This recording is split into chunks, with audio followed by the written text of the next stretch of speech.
Boris Johnson will tonight meet with European Commission President Ursula von der Leyen in a last-minute bid to secure a trade agreement with the EU as Britain edges closer to a no-deal Brexit.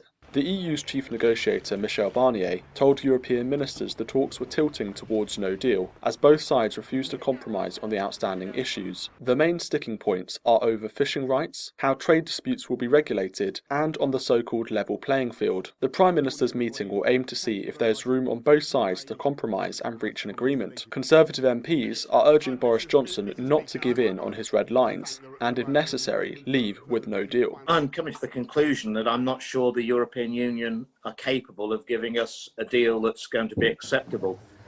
I think we've made a mistake all the time. We've been in the European Union. We joined a common market. For us, it's all about trade, and these negotiations are all about a trade agreement. Whereas for the European Union, the EU, the common market, and these negotiations, they're a political project. And I think the European Union now see the future relationship and our trade agreement with them as a way of them taking back control of the UK. And we haven't completely left yet. Well, unless the EU are willing to capitulate, give ground and respect us as a sovereign nation, not a former colony or a vassal state, that is the only alternative as far as I'm concerned.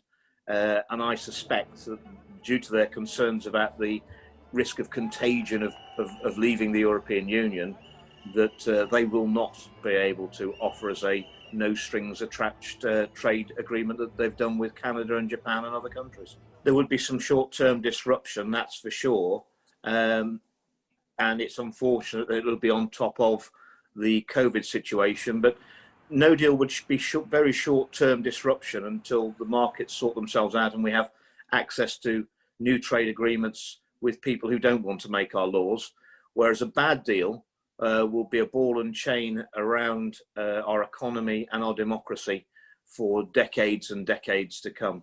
And there'll be a lot of resentment of that. It needs to be that we've made that clean break, because if the European Union have still got links to us, they will have us in court every time we try and do anything in our parliament, and there will be no peace. And I think, quite honestly, the people of the UK have absolutely had enough of hearing about our disagreements with the European Union, and it's a chapter now we need to close that book and move. The EU are desperately trying to punish Britain, according to a former CBI Director General, who suggested that Brussels is furious at the fact that Britain is standing up to them.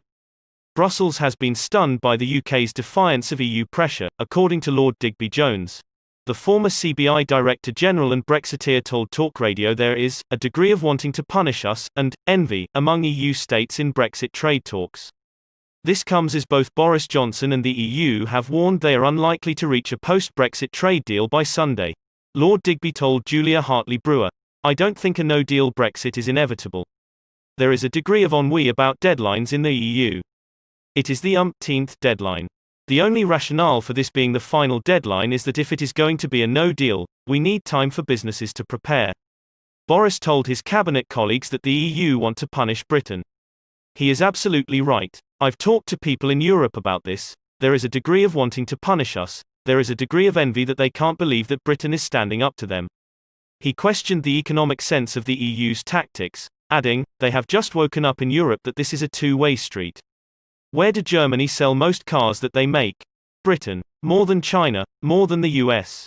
What is at risk on the 1st of January? All of that." Trade talks between the UK and European Union are due to resume in Brussels today with just one day to go until the final deadline imposed by the two sides. On Friday, European Commission President Ursula von der Leyen said no deal was the most probable end to difficult talks. Mr. Johnson echoed this, saying the EU needed to make a big change over the main sticking points on fishing and competition rules. The two leaders have set a Sunday deadline for a deal to be struck, or else face a no-deal Brexit. The EU earlier rejected Mr. Johnson's last-ditch request to bypass the European Commission and speak directly to French President Emmanuel Macron and Germany's Angela Merkel about the unresolved issues in a bid to break the impasse. The Prime Minister was told discussions could only take place through the bloc's chief negotiator, Michel Barnier, and European Commission President Ursula von der Leyen. No-deal preparations have begun to be ramped up as the Ministry of Defence confirmed 4 Royal Navy patrol boats are ready to protect UK fishing waters in the event of a no-deal Brexit. According to the Times, patrol powers will be beefed up with Navy officers allowed to board foreign vessels and arrest fishermen that venture in